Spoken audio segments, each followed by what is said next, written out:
विद्यार्थियों, युद्ध प्रसंग जगन्नाथ दास रत्नाकर द्वारा लिखा हुआ अद्भुत प्रसंग है। इस प्रसंग में जो वर्णन किया गया है वह महाकवि सूरदास के भ्रमर गीत के समकक्ष माना जाता है। पता होगा, द्वापर युग में भगवान कृष्ण ने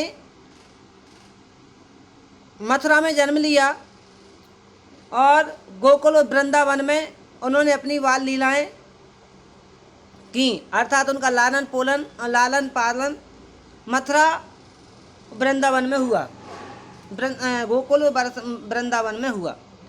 तो गोकुल में जब उन्होंने अपनी रास लीलाएं की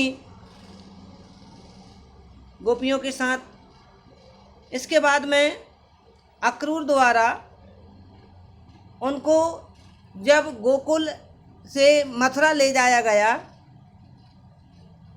तो कृष्ण ने उस समय अपनी गोपियों से यह कहकर गए थे कि हम शीघ्र ही लौटेंगे,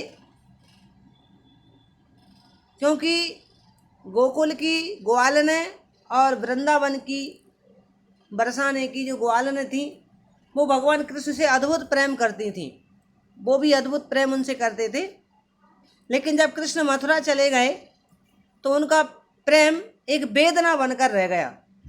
बहुत इंतज़ार किया उन्होंने कृष्ण का वापस आने का, बार बार उन्होंने विभिन्न प्रकार की संदेशे भी भेजे, लेकिन कृष्ण लौटकर नहीं आए। जब कृष्ण को यह लगा कि मेरे विरह में गोपियाँ बहुत ही व्याकुल हैं, तो उन्होंने अपने मित्र उद्धव जी के हाथ अपनी सखियों को प्रेम के जो संदेश भेजे हैं, उन्होंने कहा उद्धव जी से कि आप जाओ और मेरा संदेशा मेरी गोपियों को देकर आओ, उनके हाल चाल जानकर आओ, क्या स्थिति में वो हैं, और उनको बताओ कि मैं यहाँ पर बहुत ही विरह वेदना में मैं भी व्याकुल हूँ, लेकिन मैं ठीक हूँ। ये सारी बातें कहकर जब उन्होंने उद्धव को भेजा तो आइए पढ़ते हैं।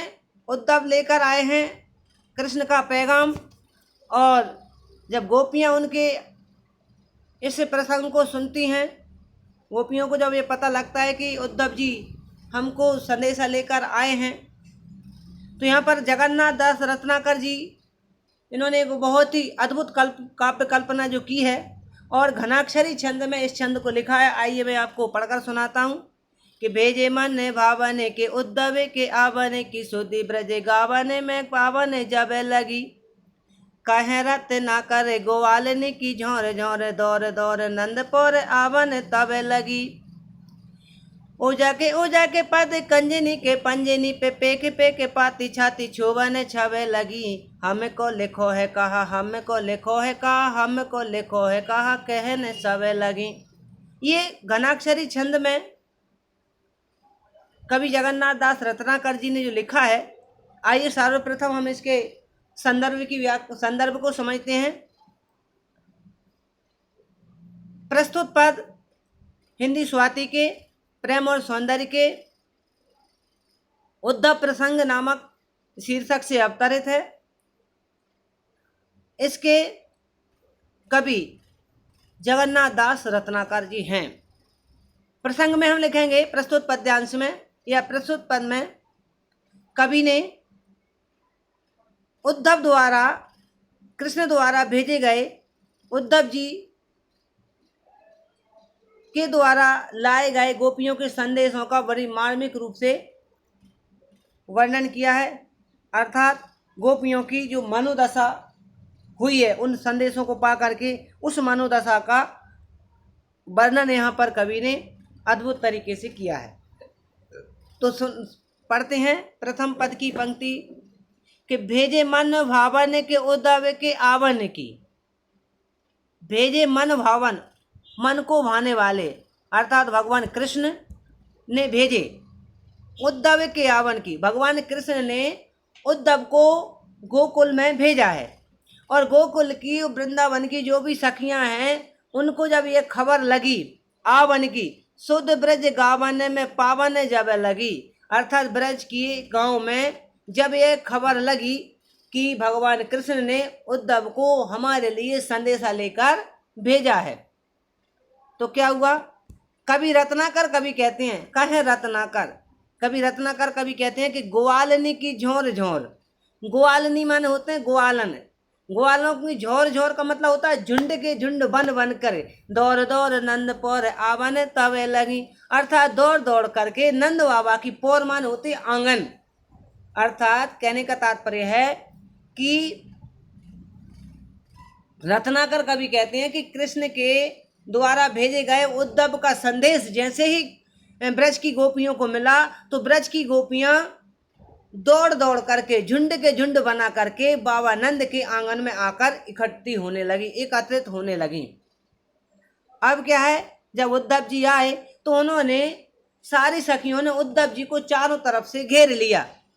अब जब चारों तरफ से उद्धव जी को घेरा तो पीछे की जो सखियां थीं उन सखियों को उद्धव जी का चेहरा नहीं दिखा।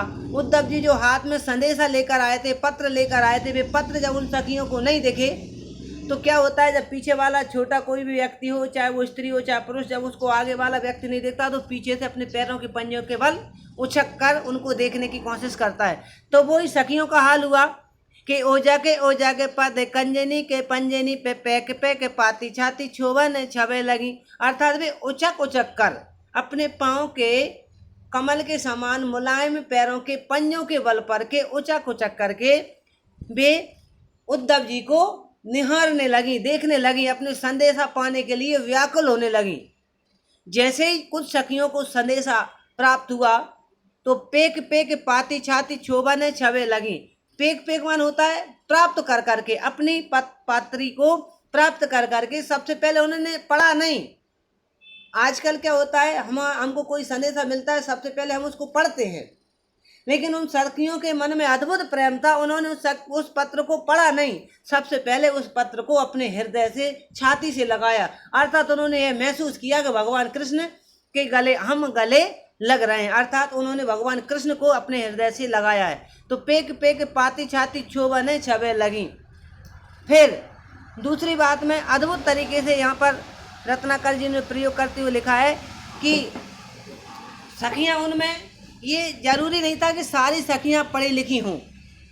कुछ सखियाँ पढ़ी लिखी थीं, कुछ सखियाँ पढ़ी लिखी नहीं थीं। जो सखियाँ पढ़ी लिखी नहीं थीं वो सखियाँ अपने पत्रों को लेकर के जो पढ़ी लिखी सखियाँ थीं उनके सामने जाकर के कहने लगी, या उद्धव जी से कहने लगी कि उद्धव जी हमको बता तो दो हमारे लिए भगवान कृष्ण ने लिखा क्या है, कि हमको लिखा है कहा, हमको लिखा है कहा, हमको लिखा है कहा कहने शबे लगी। अर्थात वो यही कहने लगी कि उद्धव जी हमको ये बताओ तो सही हमारे लिए भगवान कृष्ण ने क्या संदेशा लिखकर भेजा है। उम्मीद है आपको ये पद समझ में आ रहा होगा। हम इसमें लिखेंगे कृष्ण के द्वारा भेजे गए उद्धव के संदेशों की खबर जब गोपियों को लगती है तो उस मनोदशा का यहाँ पर विशेष रूप से वर्णन किया गया है। गे पद शैली में यह काव्य रचना लिखी गई है। पद घनाक्षरी है। दूसरा, इसमें शांत रस जो है, जो वियोग श्रृंगार का रस इसमें प्रफुल्लित या झलकता हुआ दिखाई देता है। चलिए पढ़ते हैं अगला पद।